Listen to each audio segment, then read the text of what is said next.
Correspondência entre o Evangelho do dia e a obra O Evangelho como me foi revelado, por Maria Valtorta. Em nome do Pai, do Filho e do Espírito Santo. Amém.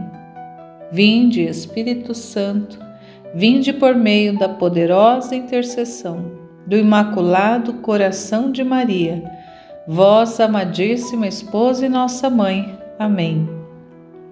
Pai nosso que estais nos céus, santificado seja vosso nome. Venha a nós o vosso reino, seja feita a vossa vontade, assim na terra como no céu. O pão nosso de cada dia nos dai hoje. Perdoai-nos as nossas ofensas, assim como nós perdoamos a quem nos tem ofendido. E não nos deixeis cair em tentação, mas livrai-nos do mal. Amém. Segundo domingo do tempo da Páscoa, ou domingo da Divina Misericórdia. Ano C. 27 de abril de 2025. Antífona da entrada. Como criancinhas recém-nascidas, desejai o leite legítimo e puro, que vos vai fazer crescer na salvação. Aleluia! Evangelho de Jesus Cristo segundo São João, capítulo 20, versículos 19 a 31. Ao anoitecer daquele dia, o primeiro da semana, estando fechadas por medo dos judeus as portas do lugar onde os discípulos se encontravam, Jesus entrou e, pondo-se no meio deles, disse: A paz esteja convosco. Depois destas palavras, mostrou-lhes a mão e o lado. Então os discípulos se alegraram por verem o Senhor. Novamente Jesus disse: A paz esteja convosco. Como o Pai me enviou, também eu vos envio. E depois de ter dito isso, soprou sobre eles e disse: Recebei o Espírito Santo. A quem perdoardes os pecados, eles serão perdoados. A quem os não perdoardes, eles lhes serão retidos. Tomé, chamado Dídimo, que era um dos 12, não estava com eles quando Jesus veio. Os outros discípulos contaram-lhe depois: Vimos o Senhor.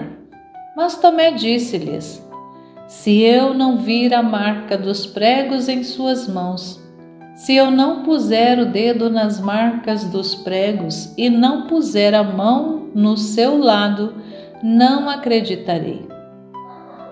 8 dias depois, encontravam-se os discípulos novamente reunidos em casa, e Tomé estava com eles. Estando fechadas as portas, Jesus entrou, pôs-se no meio deles e disse: A paz esteja convosco. Depois disse a Tomé: Põe o teu dedo aqui e olha as minhas mãos.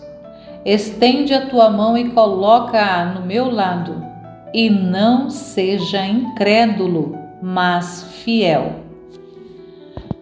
Tomé respondeu: Meu Senhor e meu Deus. Jesus lhe disse: Acreditaste porque me viste? Bem-aventurados os que creram sem terem visto. Jesus realizou muitos outros sinais diante dos discípulos, que não estão escritos neste livro. Mas estes foram escritos para que acrediteis que Jesus é o Cristo, o Filho de Deus, e para que, crendo, tenhais a vida em seu nome. Palavra da salvação.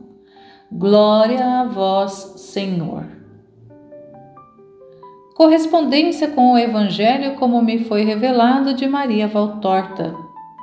Capítulo 629, volume 10. Os apóstolos estão reunidos no cenáculo, ao redor da mesa na qual foi consumada a Páscoa. Porém, por respeito, o lugar central, o de Jesus, foi deixado vazio. Também os apóstolos, agora que não há quem os concentre e distribua por própria vontade ou por amorosa escolha, foram se colocando de modo diferente. Mas Pedro está ainda em seu lugar. Contudo, no lugar de João agora está Judas Tadeu. Depois vem o mais ancião dos apóstolos, que eu não sei ainda quem é. Depois vem Tiago, irmão de João, que está quase no canto da mesa do lado direito, olhando-se daqui onde eu estou. Perto de Tiago, mas do lado mais curto da mesa, está sentado João. Depois de Pedro, para o lado contrário, vem Mateus e depois dele Tomé. Depois um cujo nome eu não sei. Depois André. Depois Tiago, irmão de Judas Tadeu. E depois um outro cujo nome eu não sei. Do outro lado. O lado do comprimento que fica em frente a Pedro está vazio, estando os apóstolos mais próximos em suas cadeiras do que foi pela Páscoa. As janelas estão trancadas e as portas também. A lamparina acesa somente em 2 bicos derrama uma luz fraca somente sobre a mesa. O resto do vasto salão está na penumbra. João, que tem atrás de si uma credência, está encarregado de servir aos companheiros de tudo o que desejam dos seus parcos alimentos, compostos de peixe que já está sobre a mesa, pão, mel e uns queijinhos frescos. E é justamente quando ele se vira de novo para a mesa, a fim de passar ao irmão o queijo que ele pediu, que João vê o Senhor. Jesus apareceu de um modo muito curioso. O muro atrás das costas dos comensais, uma peça única, exceto no canto da pequena porta, iluminou-se no centro, a uma altura de 1 metro do chão aproximadamente, com uma luz tênue e fosforescente, como a luz que emana de certos quadrinhos que se iluminam somente na escuridão da noite. A luz alta, quase 2 metros, tem forma oval, como se fosse um nicho. Na luminosidade, como se avança de detrás de véus de névoa luminosa, Jesus emerge cada vez mais nitidamente. Não sei se consigo explicar bem. Fica parecendo que o corpo dele flui através da espessura da parede, mas ela não se abre. Fica sempre compacta, mas seu corpo passa facilmente. A luz parece ser a primeira emanação de seu corpo, o sinal de que ele se aproxima. O corpo de antes agora é formado por leves linhas de luz, do mesmo modo como eu vejo no céu o Pai e os santos anjos. É um corpo imaterial. Depois ele vai se materializando cada vez mais, tomando completamente, afinal, o aspecto de um corpo real, do seu divino corpo glorificado. Eu levei muito tempo para descrever, mas a coisa aconteceu em poucos segundos. Jesus está vestido de branco como quando ressuscitou e apareceu à sua mãe. Está belíssimo, amoroso e sorridente. Está com os braços ao longo dos lados do corpo, um pouco afastados dele, com as mãos para o chão e com as palmas viradas para os apóstolos. As suas chagas das mãos parecem 2 estrelas de diamante, das quais partem 2 raios vivíssimos. Não estou vendo seus pés, cobertos pelas vestes, nem o seu lado, mas do tecido de sua veste, que não é terrena, transparece luz nos lugares onde está cobrido as divinas feridas. No princípio parece que Jesus seja um corpo de candor lunar. Depois, quando ele se concretiza, aparecendo fora do ralo de luz, tem as cores naturais nos seus cabelos, os olhos e da pele. Afinal é Jesus, homem Deus, mas quem se tornou mais solene agora que ressuscitou. João o vê quando ele já está assim. Nenhum outro havia percebido a aparição. João se levanta de repente, deixando cair sobre a mesa o prato de queijos redondos e apoiando as mãos na beira da mesa, inclina-se um pouco para ela, obliquamente, como se o ímã o atraísse, e deixa escapar um "oh" em voz baixa, mas muito intenso. Os outros que haviam levantado os olhos de cima dos seus pratos quando o prato de queijos caiu fazendo barulho, e pelo salto de João ficaram olhando-o espantados, e vendo a posição estática dele, acompanharam-no com os seus olhares. Giram a cabeça ou sobre si mesmos, conforme o lugar em que estão em relação ao Mestre. E aí é que eles veem Jesus. Todos se põem de pé, comovidos e felizes, e correm para ele que, acentuando o sorriso, vai para perto deles, caminhando agora pelo chão, como todos os mortais.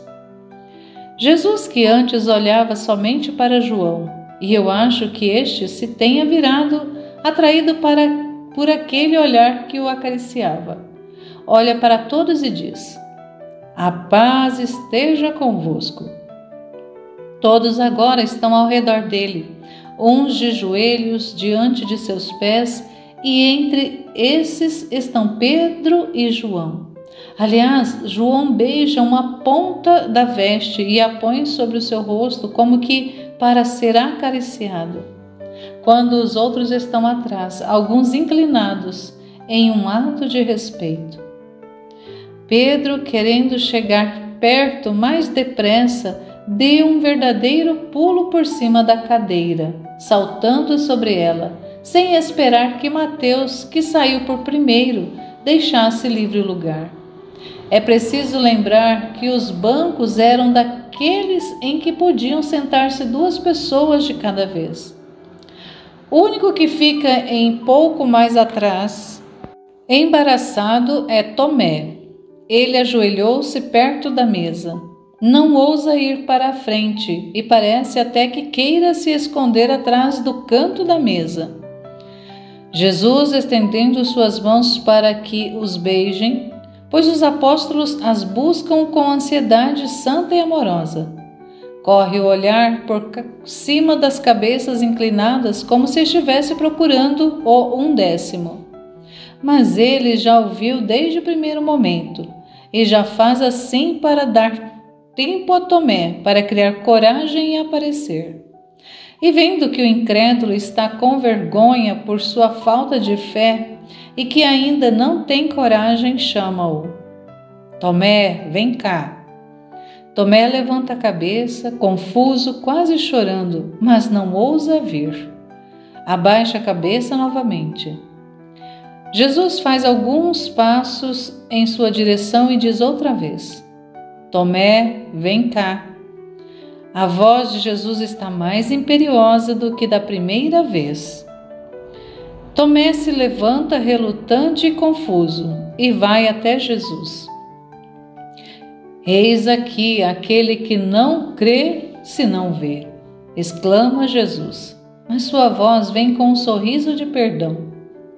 Tomé o ouve, cria coragem de olhar para Jesus ao ver que ele está sorrindo mesmo e decide ir mais depressa. Vem cá, bem perto de mim. Olha, vem pôr o teu dedo aqui, se é que não te basta olhar. Põe-no nas feridas do teu mestre. Jesus estendeu as mãos e depois abriu suas vestes no peito. Descobriu a ferida do lado. Agora a luz não emana mais das feridas. Não emana mais desde que ele, tendo saído daquele ralo de luz lunar, pôs-se a caminhar como um homem mortal. E as feridas aparecem em sua sangrenta realidade. São 2 furos irregulares, dos quais o esquerdo vai até o polegar. Atravessam o pulso e a palma em sua base. E se vê um corte longo que em sua parte superior parece ter a forma de um acento circunflexo. É a ferida do lado. Tomé treme, olha, mas não toca. Move os lábios, mas não consegue falar claramente. Dá-me tua mão, Tomé, diz Jesus com muita doçura. E pega com sua mão direita a mão direita do apóstolo, segura o indicador dela e o leva até o furo de sua mão esquerda, enfiando-o bem dentro dele, a fim de fazê-lo compreender que a palma da mão foi atravessada. Depois leva a mão dele ao lado, ou melhor, pega os 4 dedos pela base no metacarpo e leva-os até o rasgão do peito, enfiando-os também na ferida. Não se limita a apoiá-los na beirada, mas os segura lá dentro, olhando fixamente para Tomé. Com um olhar severo, mas benigno, Jesus vai dizendo: coloca aqui o teu dedo, põe os teus dedos e a mão no meu lado, se quiseres, e não sejas mais incrédulo, mas fiel. Isso ele ia dizendo à medida que ia fazendo o que eu disse antes. Tomé, parece que a proximidade do coração divino, que ele quase toca, tenha lhe dado coragem. Consegue finalmente falar e pronuncia as palavras.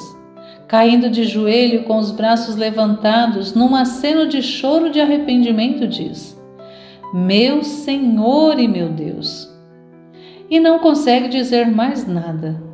Jesus o perdoa, põe-lhe a mão direita sobre a cabeça e responde: Tomé, Tomé, agora crês porque viste, mas felizes aqueles que crerão em mim sem terem visto. Que prêmio eu deverei dar a eles, se devo premiar a vós, cuja fé teve de ser socorrida pela força de ver? Depois Jesus coloca o braço sobre as costas de João, pegando as mãos de Pedro, e se aproxima da mesa. Senta-se em seu lugar. Agora estão dispostos como na noite de Páscoa. Porém, Jesus quer que Tomé se sente depois de João. Comei, meus amigos, diz Jesus. Mas nenhum deles tem fome. A alegria os sacia, a alegria de contemplar. Então Jesus pega os queijinhos que ficaram espalhados, ajunta-os em um prato, corta-os e os distribui. E ele dá o primeiro pedaço justamente a Tomé, pondo-o sobre um pedaço de pão e passando-o por detrás das costas de João. Derrama o vinho das ânforas para o cálice e o entrega aos seus amigos. Desta vez é Pedro o primeiro a ser servido. Em seguida faz que lhe entreguem uns favos de mel e os reparte, dando em primeiro lugar um pedaço a João, com um sorriso que é mais doce do que o mel dourado. E para encorajá-los, ele também come, mas só prova o mel. João, conforme o seu costume, apoia a cabeça sobre o ombro de Jesus, e Jesus o aperta contra o coração e fala conservando-o assim: Não deveis perturbar-vos, amigos, quando eu apareço a vós. Sou sempre o vosso mestre, que partilhou convosco o alimento e o sono, e que vos elegeu porque vos amou. ainda agora vos amo. Jesus frisa bem estas últimas palavras. Agora vos amo. Vós, continua ele, estivestes comigo nas provações, estareis também comigo na glória. Não baixeis a cabeça. Na noite do domingo, quando apareci a vós pela primeira vez, depois de minha ressurreição, infundi em vós o Espírito Santo, que sobre ti também, que não estavas presente, desça o Espírito. Não sabeis que a infusão do Espírito Santo é como um batismo de fogo, porque o Espírito é amor, e o amor anula as culpas?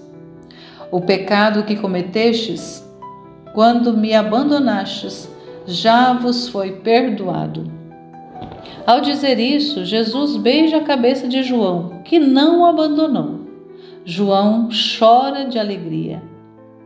Eu vos dei o poder de perdoar os pecados, mas não se pode dar aquilo que não se possui. Vós deveis estar certos de que este poder eu o possuo perfeitamente e faço uso dele sobre vós, que deveis estar perfeitamente limpos, a fim de poderdes limpar os que vierem a vós, sujos pelo pecado. Como poderia alguém julgar e purificar se merecesse a condenação e fosse impuro? Como poderia alguém julgar um outro se estivesse com traves diante de seus olhos e com pesos infernais em seu coração? Como poderia ele dizer: eu te absolvo em nome de Deus? Se pelos pecados não tivesses Deus consigo? Amigos, pensai sobre a vossa dignidade como sacerdotes. Antes, eu estava entre os homens para julgar e perdoar. Agora eu vou para o Pai, retorno para o meu reino. Não me foi tirada a faculdade de julgar. Ao contrário, ela está toda em minhas mãos, pois o Pai me deferiu. Mas é um tremendo julgamento, pois ele acontecerá quando não houver mais possibilidade de fazer-se perdoar com anos de expiação sobre a terra.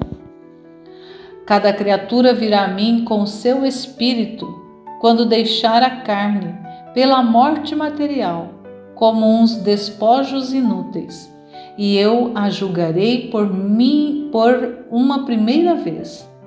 Depois a humanidade voltará com sua veste de carne, recebida de novo por uma ordem do céu, a fim de ser separada em duas partes. Os cordeiros ficarão com o pastor, e os bodes com o seu torturador. Mas quantos seriam os homens que estariam com o seu pastor, se depois do banho do batismo eles não mais tivessem tido quem os perdoasse em meu nome? É para isso que eu crio os sacerdotes, para salvarem os que foram salvos por meu sangue. O meu sangue salva, mas os homens continuam a cair de novo na morte, a cair de novo na morte. É preciso que quem tem poder para isso os lave continuamente nele, 77 vezes, para que eles não fiquem presos pela morte. Vós e os vossos sucessores fareis isso.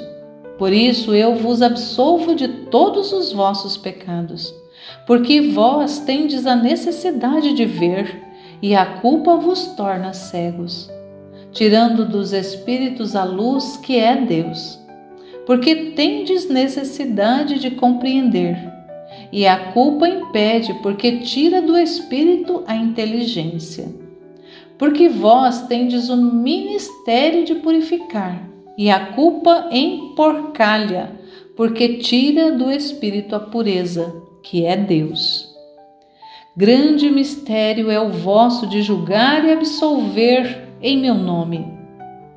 Quando consagrardes para vós o pão e o vinho, e deles fizerdes o meu corpo e o meu sangue, fareis uma coisa grandiosa, sobrenaturalmente grande e sublime. Para realizá-la dignamente, deveis estar puros, porque ireis tocar naquele que é puro. E vós nutrireis da carne de um Deus. Puros no coração, na mente, nos membros e na língua, deveis estar. Porque deveis amar com o coração a Eucaristia, e não deverão estar misturados com esse amor celeste os amores profanos, pois seriam sacrílegos. Puros de mente, porque devereis crer e compreender esse mistério de amor, já que a impureza de pensamento mata a fé e a inteligência. Fica em vós a ciência do mundo, mas morre em vós a sabedoria de Deus. Puros nos membros deveis estar, porque no vosso seio descerá o Verbo, assim como desceu no seio de Maria por obra do amor. Tendes o exemplo vivo de como deve ser um seio que acolhe o Verbo que se faz carne. O exemplo é a mulher sem pecado original e sem culpa individual que me trouxe. Observai como é puro o cume do Monte Hermon, quando ele está ainda enfaixado pelo véu da neve invernal. Olhando do Monte das Oliveiras, ele parece um acúmulo de lírios despetalados e de espuma do mar, que se eleva como uma oferta ao encontro de outro candor, o das nuvens trazidas pelo vento de abril aos campos azuis do céu. Observai um lírio que abre agora a boca de sua corola para um sorriso perfumado. No entanto, tanto uma pureza como a outra são menos vivas do que a do seio materno que me trouxe. A poeira transportada pelos ventos caiu sobre as neves do monte e sobre a seda da flor. O olho humano não a percebe por ser ela tão fina como é, mas ela existe, lá está e mancha o candor. Outra coisa, olhai a pérola mais pura que tenha sido tirada do mar, arrancada de sua concha nativa para ir adornar o cetro de um rei. Ela é perfeita em sua iridência, compacta, que desconhece o contato profanador de qualquer carne, tendo se formado na cavidade da madrepérola da ostra, isolada na safira fluídica das profundidades marinhas. Contudo, ela é menos pura do que o seio que me trouxe. No centro dela está o grãozinho de areia, um corpúsculo muito miúdo, mas sempre uma coisa da terra. Mas naquela que é a pérola do mar, não existe grãozinho de pecado, nem de concupiscência. Pérola nascida no oceano da Trindade para levar à terra a segunda pessoa.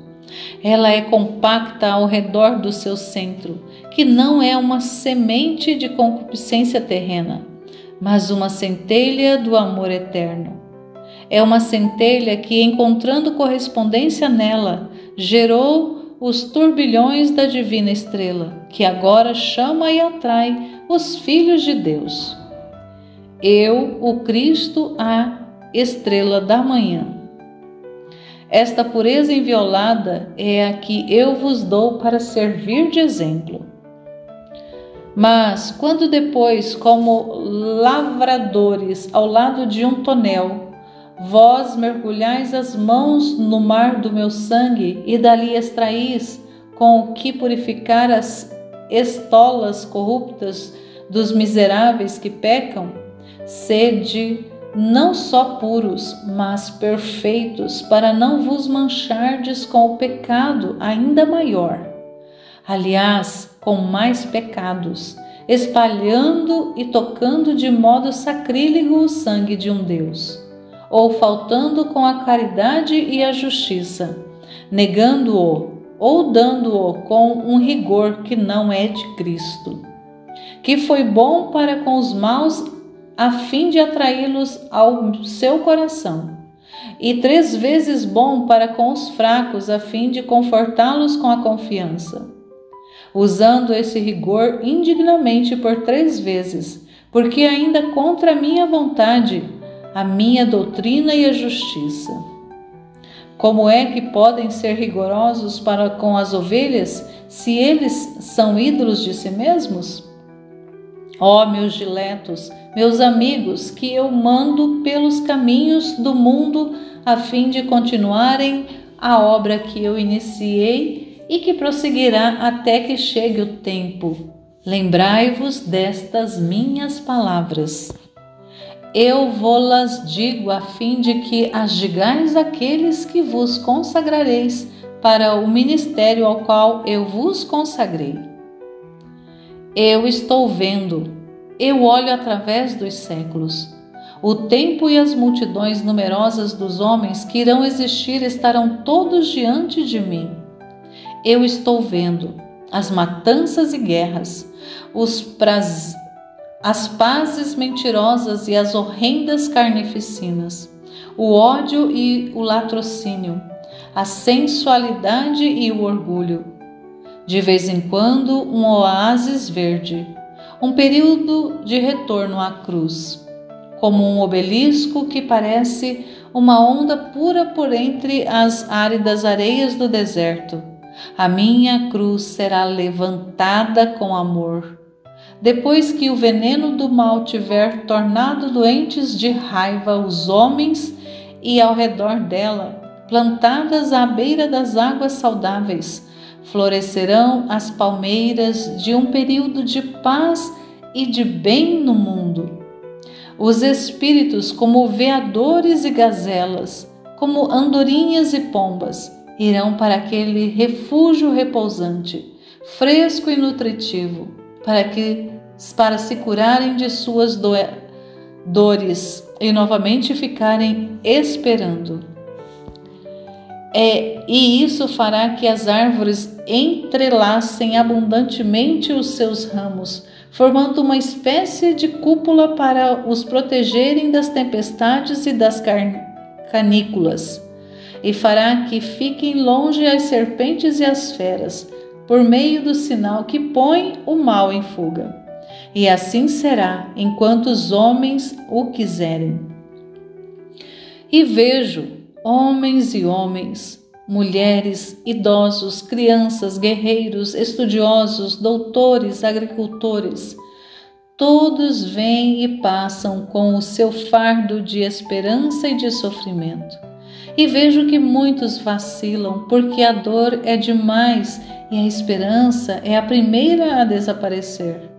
No meio dessa carga pesada demais, e se despedaçou por terra.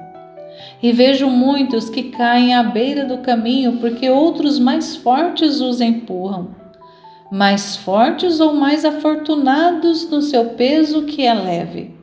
E vejo muitos que, sentindo-se abandonados por quem passa, até pisoteados, sentindo que estão morrendo, chegam a odiar e a maldizer. Pobres filhos, entre todos esses perseguidos pela vida, que passam ou que caem, o meu amor tem intencionalmente espalhado os samaritanos piedosos, os médicos bons, as luzes da noite, as vozes no silêncio, a fim de que os fracos que caem encontrem uma ajuda, tornem a ver a luz, tornem a ouvir a voz que lhes diz: espera, tu não estás sozinho. Acima de ti está Deus, contigo está Jesus. Eu coloquei intencionalmente estas caridades operantes para que os meus pobres filhos não morram em seu espírito, perdendo a morada paterna, mas continuem a crer em mim, caridade, vendo nos meus ministros o reflexo de mim. Mas, ó dor que me fazes sangrar a ferida do coração, como quando foi ela aberta no Gólgota. Mas o que estão vendo os meus olhos divinos? Será que não há sacerdotes em meio à multidão infinita que passa? Será por isso que o meu coração sangra? Estão vazios os seminários? O meu divino convite, portanto, não ecoa mais nos corações? Ou o coração do homem não é mais capaz de ouvi-lo? Não. Durante os séculos haverá seminários e neles haverá levitas.